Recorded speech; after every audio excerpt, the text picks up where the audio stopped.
Sunday and welcome home.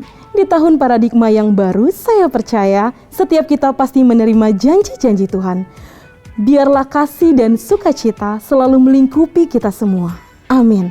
Sebelum memulai ibadah, mari kita bersatu di dalam doa. Hati kami bersyukur atas segala kebaikan Tuhan dalam hidup kami. Engkau Allah kami yang hidup, yang kami sanjung dalam nama Tuhan Yesus Kristus. Ampunilah salah dan dosa kami Tuhan, sehingga saat ini Tuhan kami dapat bersiap hati untuk memulai ibadah online kami pada saat ini. Terima kasih Tuhan, kami serahkan ibadah kami ke dalam tangan-Mu. Di dalam nama Tuhan Yesus Kristus kami berdoa dan mengucap syukur. Haleluya. Amin. Orang-orang yang mau mengandalkan Tuhan dan percaya padanya sama-sama bersorak-sorai. Tuhanlah kekuatan dan mazmurku, ya gunung batu dan keselamatanku. Hanya padamu hatiku percaya. Kaulah menara dan kota perlindungan. Ku mau selalu bersyukur sebab cintamu padaku takkan pernah berubah. Hatiku percaya walau bumi bergoncang, gunung-gunung terancam, namun kasih setiamu tak pergi dariku. Sama-sama bertepuk tangan di rumah Tuhan. Haleluya. Sama-sama katakan, Tuhanlah kekuatan dan mazmurku, dia gunung batu dan keselamatanku. Hanya padamu hatiku percaya. Kaulah menara dan kota perlindungan. Ku mau selalu bersyukur sebab cintamu padaku takkan pernah berubah.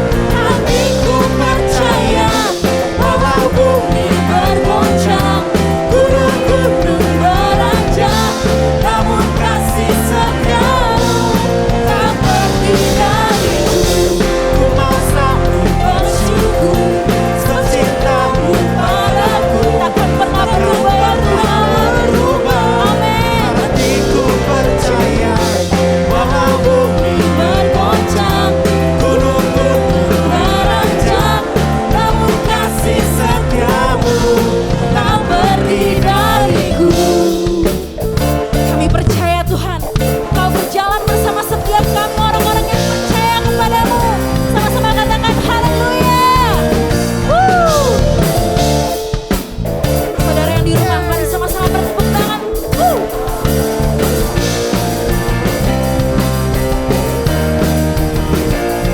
Sama-sama katakan, ku mau selalu bersyukur kepadamu Tuhan. Ku mau selalu bersyukur sebab cintamu padaku takkan pernah berubah. Hatiku percaya walau bumi bergoncang, gunung-gunung beranjak, namun kasih setiamu tak pergi dariku. Ku mau selalu bersyukur sebab cintamu padaku takkan pernah berubah. Hatiku percaya walau bumi bergoncang, gunung-gunung beranjak, namun kasih setiamu tak pergi dariku. Kasih setiamu tak pergi dariku. Katakan kasih setiamu. Kasih setiamu tak pergi dariku. Sorak-sorai, haleluya. Berikan kemuliaan bagi Tuhan Yesus. Kau dahsyat Tuhan Yesus, Engkau dahsyat Tuhan. Kau dahsyat Tuhan. Terima kasih Tuhan Yesus. setiap kebaikan yang udah Tuhan berikan buat setiap kami. Tuhan, waktu kami berjalan di 2022 ini Tuhan, kami cuma perlu kekuatan yang daripadamu Tuhan. Pegang tangan setiap kami, berbicara pada setiap kami Tuhan. We need you Lord, we need you Lord.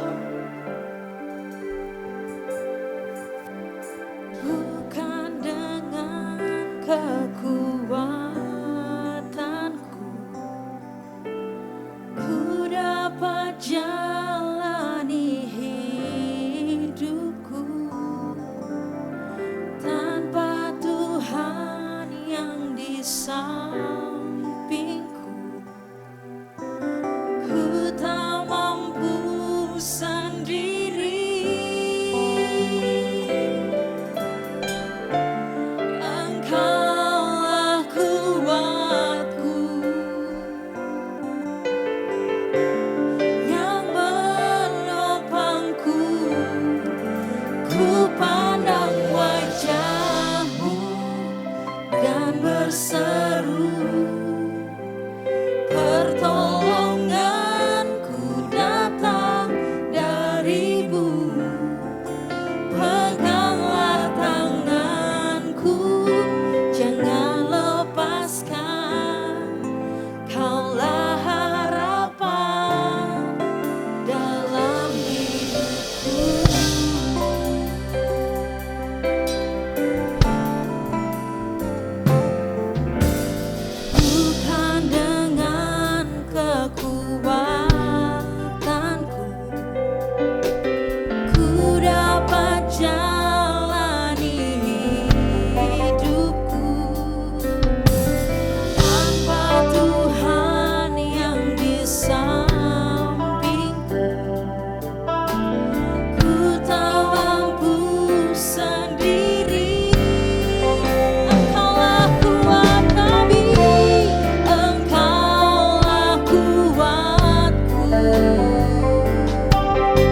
Kami mau pandang Engkau Tuhan. Kami mau pandang Engkau Tuhan Yesus. Mari pandang wajahnya saudara. Wajah yang paling menenangkan. Kasihnya dicurahkan saat ini buat setiap kita.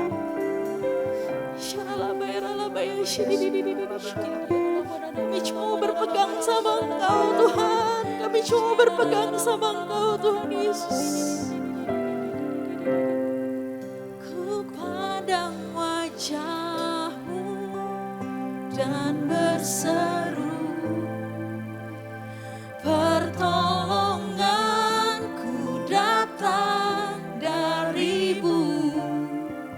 Peganglah tanganku, jangan lepaskan. Kaulah harapan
Shalom semuanya.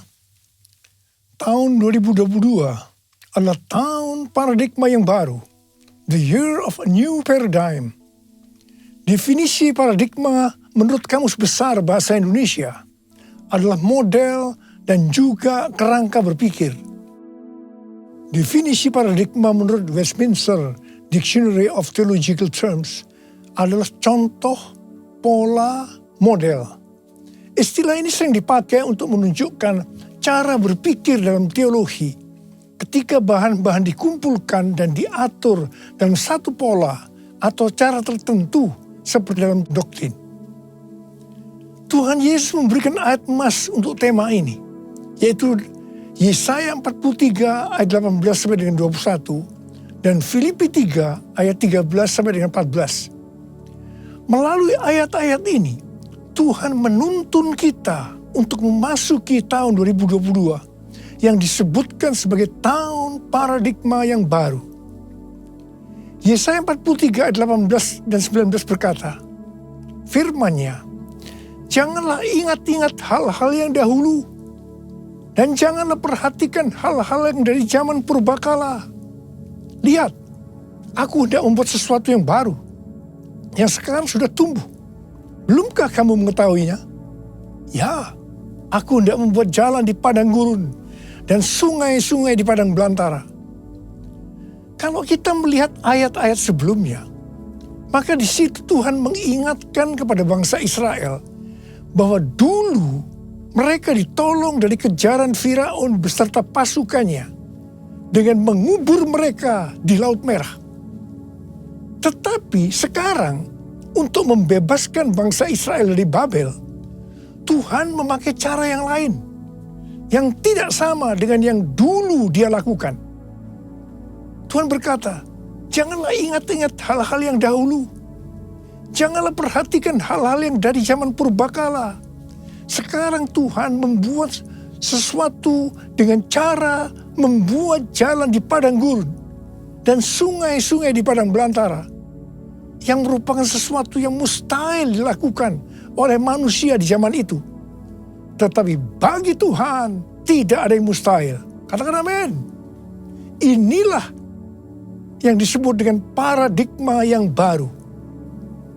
Sekarang Tuhan berbicara kepada kita semua bahwa memasuki tahun 2022, Tuhan akan menolong dan membebaskan kita dari masalah-masalah yang terjadi dalam seluruh aspek kehidupan kita. Apakah itu sakit penyakit, keluarga, pelayanan, bisnis, sekolah, masa depan, dan lain-lain dengan cara yang baru atau paradigma yang baru.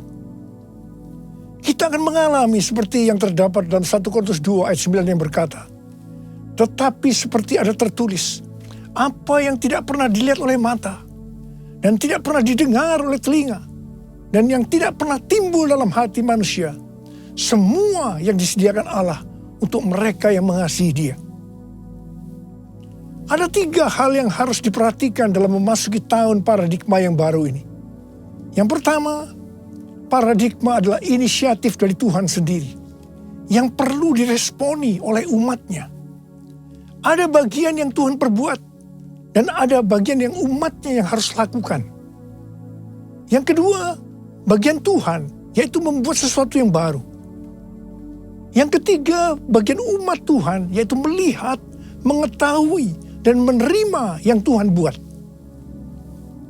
Bagaimana supaya kita mempunyai pola pikir paradigma yang baru? Yaitu melalui firman Tuhan dan Roh Kudus. Bukan kebetulan, sebelum memasuki tahun 2022, maka tema tahun 2021 adalah tahun integritas. Jadi hanya orang yang berintegritas atau yang menjadi serupa dengan gambar Yesus yang akan bisa mengerti dan meresponi dengan benar paradigma yang baru ini. Karena itu, kita harus melakukan seperti yang tertulis dalam 1 Yohanes 2 ayat 6. Bahwa kita yang percaya kepada Tuhan Yesus harus hidup sama seperti Kristus telah hidup. Karena kita telah hidup sama seperti Kristus telah hidup, maka kita akan menjadi serupa dengan gambarnya. Ku mau seperti-Mu Yesus, disempurnakan selalu dalam segenap jalanku, memuliakan nama-Mu, memuliakan nama-Mu, memuliakan nama-Mu.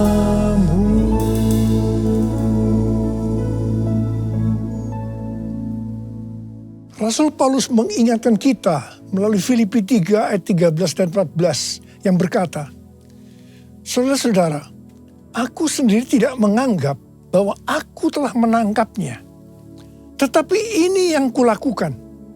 Aku melupakan apa yang telah di belakangku dan mengarahkan diri kepada apa yang di hadapanku. Dan berlari-lari kepada tujuan untuk memperoleh hadiah, yaitu panggilan surgawi dari Allah dalam Kristus Yesus. Kalau kita melihat ayat-ayat sebelumnya, di situ Rasul Paulus bersaksi bagaimana dia mengalami perubahan paradigma terkait dengan masa lalunya adalah karena pengenalannya akan Kristus Yesus. Jadi orang yang berjumpa dengan Tuhan Yesus seharusnya mengalami perubahan paradigma. Artinya memiliki paradigma yang baru. Setelah Rasul Paulus mengalami paradigma yang baru karena dia mengenal Tuhan Yesus, maka sesuai dengan Filipi 3 ayat 13 dan 14 tadi, maka Rasul Paulus melupakan apa yang telah di belakangnya. Artinya melupakan apa yang pernah dilakukan dan mengarahkan diri kepada apa yang di hadapannya dan berlari-lari kepada tujuan. Artinya mengejar sekalipun menderita untuk memperoleh hadiah, yaitu panggilan surgawi dari Allah dalam Yesus Kristus. Rasul Paulus mengajak kita dalam Filipi 3 ayat 15 supaya kita juga melakukan seperti itu, yaitu kita harus berlari-lari kepada tujuan. Artinya mengejar sekalipun menderita untuk memperoleh hadiah berupa mahkota. Jadi kita juga harus berpikir, kita tidak hanya masuk surga saja, tetapi masuk surga dengan hadiah berupa mahkota. Yang mau katakan amin? Kalau kita membaca perikop Nabi Hagai pasal 1 sampai dengan pasal 2 ayat 1a, itu adalah ajakan untuk membangun bait suci. Tuhan berfirman melalui Nabi Hagai kepada Zerubabel bin Shealtiel, Bupati Yehuda, dan Yosua bin Yosadak, imam besar, untuk mengajak bangsa Israel membangun bait suci. Tuhan menegur bangsa Israel karena mereka hanya sibuk membangun rumahnya sendiri. Tetapi rumah Tuhan tidak dibangun dan tetap menjadi reruntuhan. Tuhan berkata kepada bangsa Israel, karena itu lihatlah keadaan dirimu. Kamu menabur banyak, tetapi membawa pulang hasil sedikit. Kamu makan, tetapi tidak sampai kenyang. Kamu minum, tetapi tidak sampai puas. Kamu mendapat upah, tetapi tidak pernah cukup. Karena seperti ditaruh dalam pundi-pundi yang berlubang. Yang artinya, kemungkinan banyak pengeluaran yang tidak terduga, seperti sakit, dicuri, ditipu, dirampok, dan lain-lain. Teguran yang sama sekarang Tuhan berikan juga kepada kita. Karena hari-hari ini banyak di antara kita yang sibuk membangun keperluan-keperluan kita secara jasmani. Sedangkan manusia rohani kita tidak dibangun, tidak diperhatikan. Pertanyaannya, bagaimana dengan keadaan saudara? Apakah sama dengan bangsa Israel pada waktu itu? Tuhan berkata kepada bangsa Israel bahwa kalau mereka membangun rumah Tuhan, maka mereka akan diberkati baik secara jasmani maupun rohani. Demikian juga Tuhan berbicara kepada kita. Kalau kita membangun manusia rohani kita, sehingga akan menjadi serupa dengan gambar Yesus, maka Tuhan akan mencurahkan berkat secara jasmani dan rohani. Jadikan aku bait suci-Mu yang kudus dan yang tiada bercela. Jadikan aku mesbah doa-Mu bagi keselamatan bangsaku, bagi keselamatan bangsaku, bagi keselamatan bangsaku. Tuhan mengingatkan kita bahwa paradigma yang lama, yaitu pola pikir duniawi yang berdampak pada kehidupan duniawi, akan berujung kepada kebinasaan. Karena itu, miliki dan hidupi paradigma yang baru, sehingga kita akan menjadi serupa dengan gambar Yesus. Kita akan menjadi orang yang berintegritas. Kita akan menjadi orang yang mencari dan memikirkan perkara-perkara yang di atas, bukan yang di bumi. Sehingga pada saat Tuhan Yesus menjemput kita gerejanya, kita akan ikut dalam pengangkatan dan masuk surga dan akan bersama-sama dengan Tuhan Yesus selama-lamanya. Kembali kepada ayat emas yang Tuhan berikan kepada kita dalam Yesaya 43 ayat 21 yang berkata, umat yang telah kubentuk bagiku akan memberitakan kemasyhuranku. Tuhan akan menolong kita dalam seluruh aspek kehidupan kita untuk memasuki tahun 2022 dengan paradigma yang baru. Karena kita adalah umat Tuhan. Dan kita diminta untuk memberitakan kemasyhuran Tuhan. Kita harus menyelesaikan amanat agung dalam era Pentakosta ketiga ini. Yang mau katakan amin? 1 Petrus 2 ayat 9 berkata, tetapi kamulah bangsa yang terpilih, imamat yang rajani, bangsa yang kudus, umat kepunyaan Allah sendiri, supaya kamu memberitakan perbuatan-perbuatan yang besar dari Dia, yang telah memanggil kamu keluar dari kegelapan kepada terangnya yang ajaib. Ingat, tugas utama kita adalah memberitakan perbuatan-perbuatan yang besar dari Dia.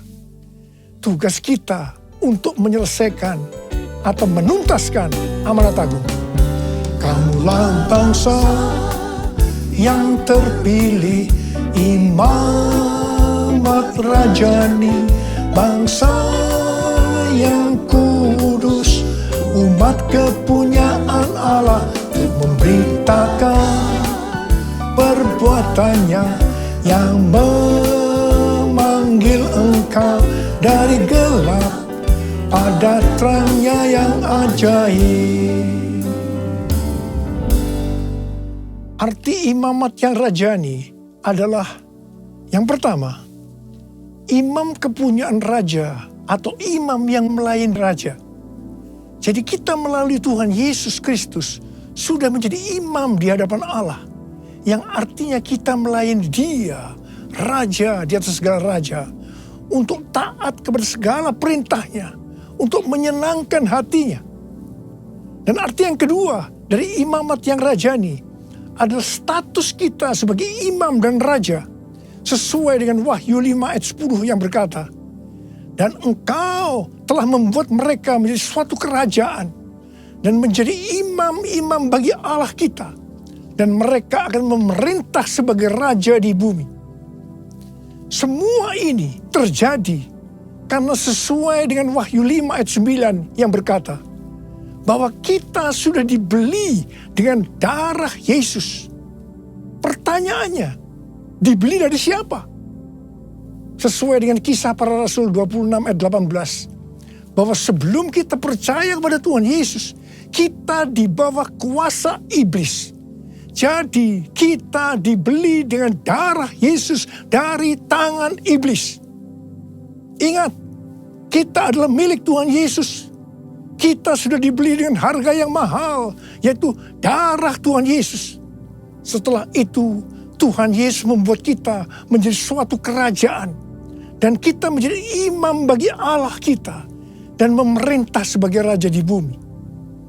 Memerintah sebagai raja di bumi itu artinya, yang pertama, menyatakan kuasa roh Allah seperti yang dilakukan oleh Tuhan Yesus dan mengusir setan, melenyapkan penyakit, menghardik badai. Jadi kita diberikan kuasa untuk melakukan hal-hal itu. Yang kedua, memerintah sebagai raja di bumi. Itu artinya menyatakan kehendak Allah dengan memberitakan keselamatan dan pengampunan dosa. Matius 16 ayat 19 berkata, "Kepadamu akan kuberikan kunci kerajaan sorga. Apa yang kau ikat di dunia ini akan terikat di sorga. Dan apa yang kau lepaskan di dunia ini akan terlepas di sorga." Dan yang ketiga, memerintah sebagai raja di bumi itu artinya memerintah sebagai raja di bumi bersama Kristus dalam kerajaan 1000 tahun. Wahyu 20 ayat 6 berkata, "Berbahagia dan kuduslah ia yang mendapat bagian dalam kebangkitan pertama. Kematian yang kedua tidak berkuasa lagi atas mereka. Tetapi mereka menjadi imam-imam Allah dan Kristus. Dan mereka akan memerintah sebagai raja bersama-sama dengan dia 1000 tahun lamanya." Haleluya! Mungkin ada di antara kita yang tidak sadar betapa dahsyat kuasa yang Tuhan berikan kepada kita. Mungkin ada di antara kita yang hidupnya selalu dalam kekalahan. Mungkin dalam masa pandemi ini terlalu banyak masalah-masalah yang kita hadapi, sehingga ada yang tawar hati. Dan Tuhan ingatkan kepada kita dalam Amsal 24 ayat 10 yang berkata, "Jika engkau tawar hati pada masa kesesakan, kecillah kekuatanmu. Bangkitlah dan ingatlah bahwa kita adalah imamat yang rajani, yang artinya kita adalah imam-imam bagi Allah kita. Dan kita memerintah sebagai raja di bumi ini. Kita harus senantiasa hidup dalam kemenangan." Haleluya! Taruh tangan kanan saudara di dada saudara. Katakan bersama saya, "Akulah bangsa yang terpilih, imamat rajani, bangsa yang kudus, umat kepunyaan Allah, untuk memberitakan perbuatannya yang memanggil aku dari gelap pada terangnya yang ajaib." Haleluya! Memasuki tahun 2022, saya katakan bahwa persembahan sulung adalah paradigma yang baru untuk memberkati umatnya, yaitu saudara dan saya. Kalau saudara percaya, katakan amin. Amsal 3 ayat 9 dan 10 berkata, "Muliakanlah Tuhan dengan hartamu dan dengan hasil pertama dari segala penghasilanmu. Maka lumbung-lumbungmu akan diisi penuh sampai melimpah, limpah, limpah. Dan bejana pemerahanmu akan meluap dengan air buah anggurnya." Persembahan sulung untuk tahun 2022 adalah seluruh penghasilan yang didapatkan pada bulan Januari 2022 dan diberikan pada bulan Februari tahun 2022. Dan ini sudah kita lakukan lebih dari 10 tahun. Persembahan sulung adalah hasil pertama yang merupakan hasil terbaik secara kualitas dan kuantitas. Hasil pertama dari gaji kita, bukan sisa-sisa.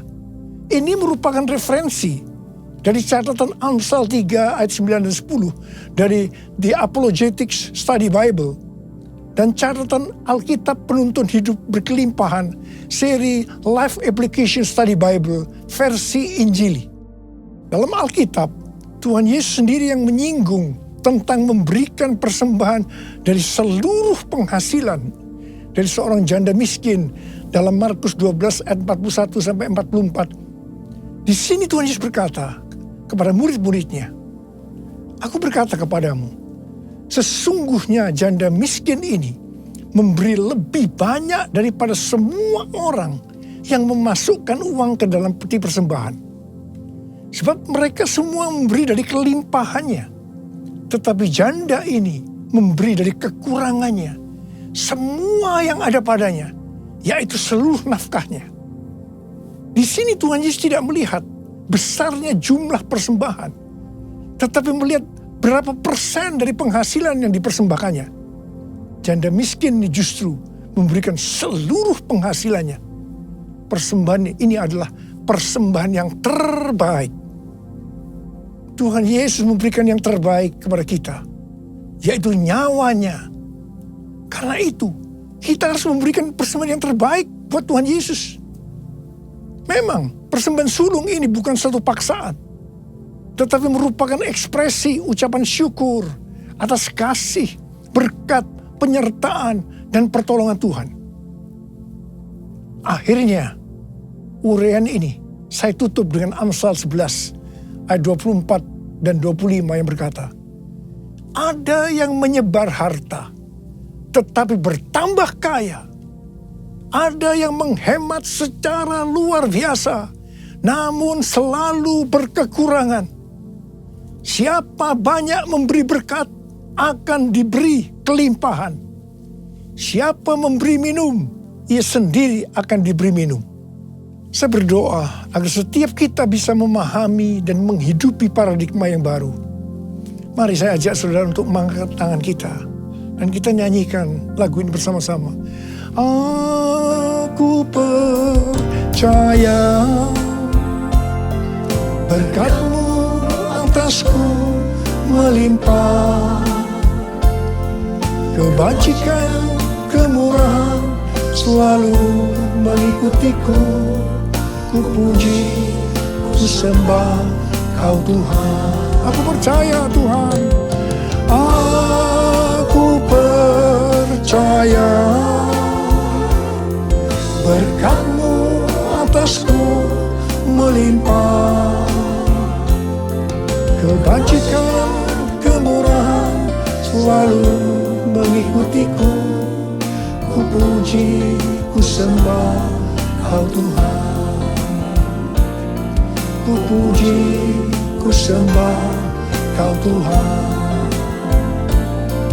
Ku puji, ku sembah Kau Yesus. Uriala bashalala kana matakara bara bara bara bara bara bara. Uriala bara bara bara bara bara bara bara bara. Uriala bara bara. Urana bara bara bara bara bara bara bara bara bara.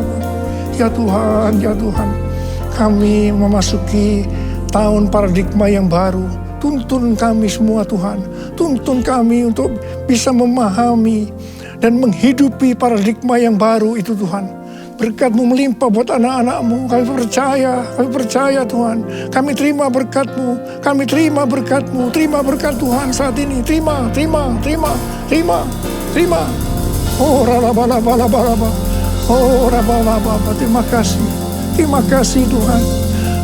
Ku puji, ku sembah Kau Tuhan. Ku puji, ku sembah Kau Tuhan. Ku puji, ku sembah Kau Yesus.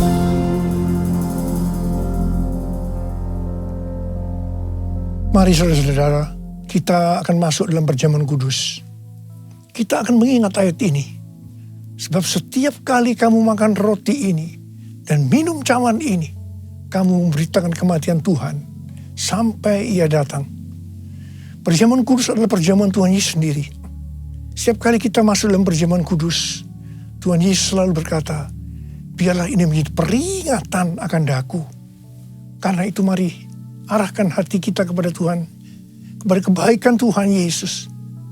Supaya kita lebih mengasihi Tuhan Yesus. Supaya kita lebih mengasihi satu dengan yang lain. Mari tundukkan kepala. Bapa, siapakah kami sebelum kami mengenal Engkau? Kami semua orang berdosa. Upah dosa adalah maut, mati. Tapi Engkau yang tidak berdosa telah dijadikan dosa oleh karena kami. Engkau harus turun dari sorga mulia, menjelma menjadi manusia, dan mati ganti kami dengan penderitaan yang luar biasa. Sungguh kalau kami pikirkan ya Tuhan, betapa baiknya Engkau itu. Engkau jadikan kami sebagai anak-anak-Mu. Engkau tuntun, Engkau bela, Engkau lindungi, Engkau berkati kami. Engkau sembuhkan kami. Engkau juga tegur kalau kami berbuat salah. Itu Engkau ya Aba. Itu Engkau ya Aba. Saudara, Tuhan Yesus akan memberkati kita melalui perjamuan kudus. Tapi Tuhan mau kita makan dan minum dengan cara yang benar. Mari, setiap kita introspeksi. Lihat keadaan diri masing-masing. Jangan menyimpan dosa. Kalau Tuhan ingatkan ada dosa yang harus kita selesaikan saat ini, langsung kita minta ampun. Ampuni kami Tuhan. Ampuni ya Tuhan. Ampuni. Tuhan, ampuni kami semua. Ampuni kami semua ya Tuhan, ampuni. Terima kasih ya Bapa. Kami akan masuk dalam perjamuan kudus dengan hati yang penuh ucapan syukur. Dalam nama Yesus kami berdoa. Amin. Sekarang mari saya ajak saudara untuk mengangkat roti di tangan kanan kita tinggi-tinggi. Sebab apa yang telah kuteruskan kepadamu telah aku terima dari Tuhan. Yaitu bahwa Tuhan Yesus pada malam waktu ini diserahkan mengambil roti. Dan sesudah itu ia mengucap syukur atasnya. Ia memecah-mecahkannya dan berkata, inilah tubuhku yang diserahkan bagi kamu. Perbuatlah ini menjadi peringatan akan aku. Saudara kasih Tuhan, bukankah roti yang kita pecah-pecahkan ini adalah persekutuan kita dengan tubuh Kristus? Mari kita makan dalam nama Yesus.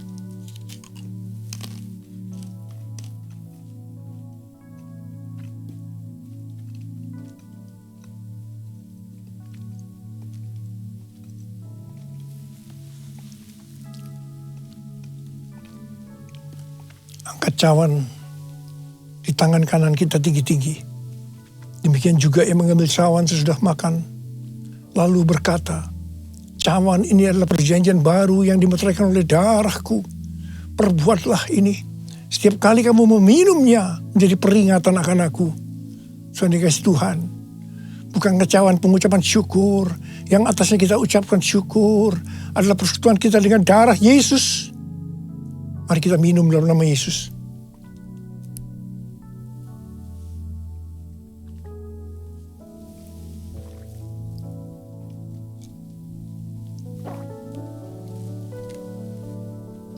Mari kita angkat tangan kita, ucapkan syukur. Dengan suara, jangan diam. Ucapkan terima kasih, ucapkan syukur. Ya Tuhan, terima kasih. Kami bersyukur ya Tuhan, kami bersyukur. Oh ralaba ya ralaba shandera gana malabaraba. Oh terima kasih buat kebaikan-Mu ya Tuhan. Oh ralaba bara bara bara bara bara bara bara. Tuhan terima kasih. Terima kasih ya Aba, terima kasih Kau melihat anak-anak-Mu. Mereka sedang membutuhkan Tuhan hari-hari ini Tuhan. Hari-hari di tengah Omikron yang mulai mengganas di Indonesia. Hamba-Mu akan perkatakan, hai Omikron, dalam nama Yesus, diam, tenanglah. Diam, tenanglah. Diam, tenanglah. Bapa, Engkau memberikan anak-anak-Mu sehat. Tidak terpapar ya Tuhan. Berkati anak-anak-Mu. Tidak ada yang berkekurangan. Semua dicukupkan. Malah berkelimpahan dalam berbagai kebajikan. Tuhan terima kasih. Terima kesembuhan. Terima berkat Tuhan. Terima. Terima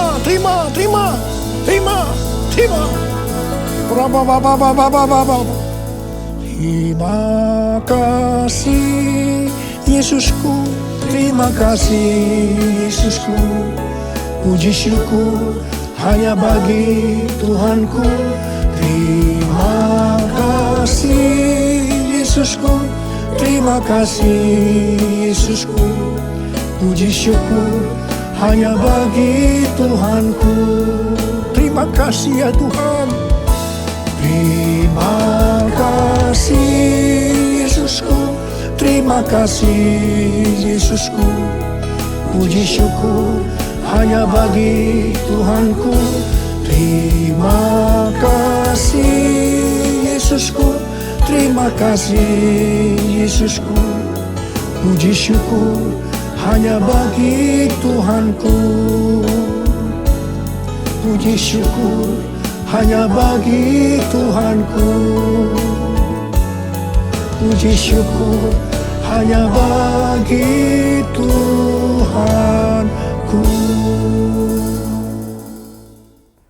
Bapak Ibu Saudara, hari ini Minggu 20 Februari 2022, Gembala Sidang kita Bapak Pendeta Dr. Insinyur Niko Nyoto Raharjo berulang tahun. Oleh sebab itu, mari kita berdoa, kita angkat tangan kita. Segala puji syukur kami naikkan kepadamu Tuhan hari ini. Hari ini kami bersyukur Tuhan, Kau tambahkan usia 1 tahun untuk Gembala Sidang kami, Bapak Pendeta Niko ya Tuhan.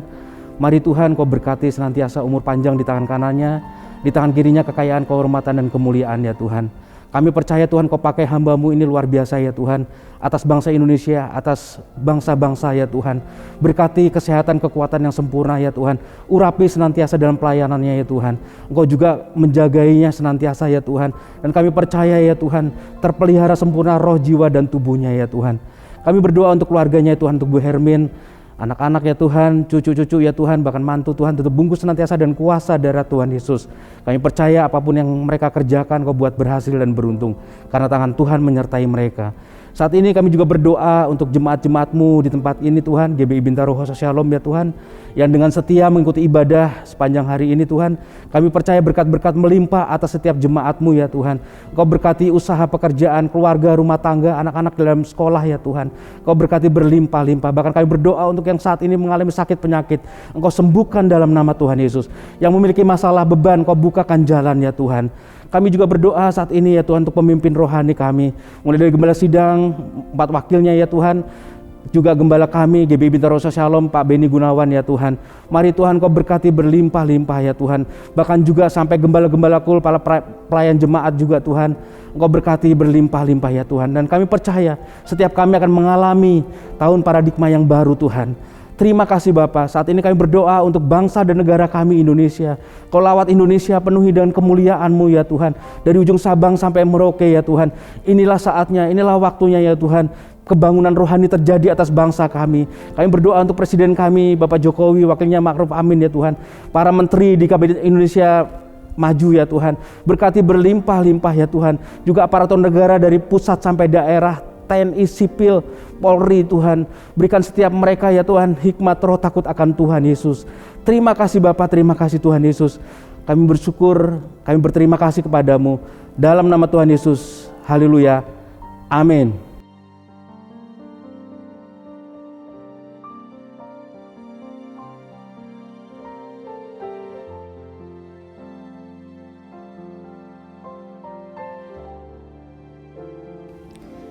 Mazmur 91. Dalam lindungan Allah, orang yang duduk dalam lindungan yang maha tinggi dan bermalam dalam naungan yang maha kuasa akan berkata kepada Tuhan, tempat perlindunganku dan kubu bertahananku, Allahku yang kupercayai. Sungguh, Dialah yang akan melepaskan engkau dari jerat penangkap burung, dari penyakit sampar yang busuk. Dengan kepaknya Ia akan menudungi engkau, di bawah sayapnya engkau akan berlindung. Kesetiaannya ialah perisai dan pagar tembok. Engkau tak usah takut terhadap kedahsyatan malam, terhadap panah yang terbang di waktu siang, terhadap penyakit sampar yang berjalan di dalam gelap, terhadap penyakit menular yang mengamuk di waktu petang. Walau 1000 orang rebah di sisimu dan 10.000 di sebelah kananmu, tetapi itu tidak akan menimpamu. Engkau hanya menontonnya dengan matamu sendiri dan melihat pembalasan terhadap orang-orang fasik. Sebab Tuhan ialah tempat perlindunganmu, yang maha tinggi telah kau buat tempat perteduhanmu. Malapetaka tidak akan menimpa kamu, dan tulah tidak akan mendekat kepada kemahmu. Sebab malaikat-malaikatnya akan diperintahkannya kepadamu untuk menjaga engkau di segala jalanmu. Mereka akan menatang engkau di atas tangannya, supaya kakimu jangan terantuk kepada batu. Singa dan ular tedung akan engkau langkahi. Engkau akan menginjak anak singa dan ular naga.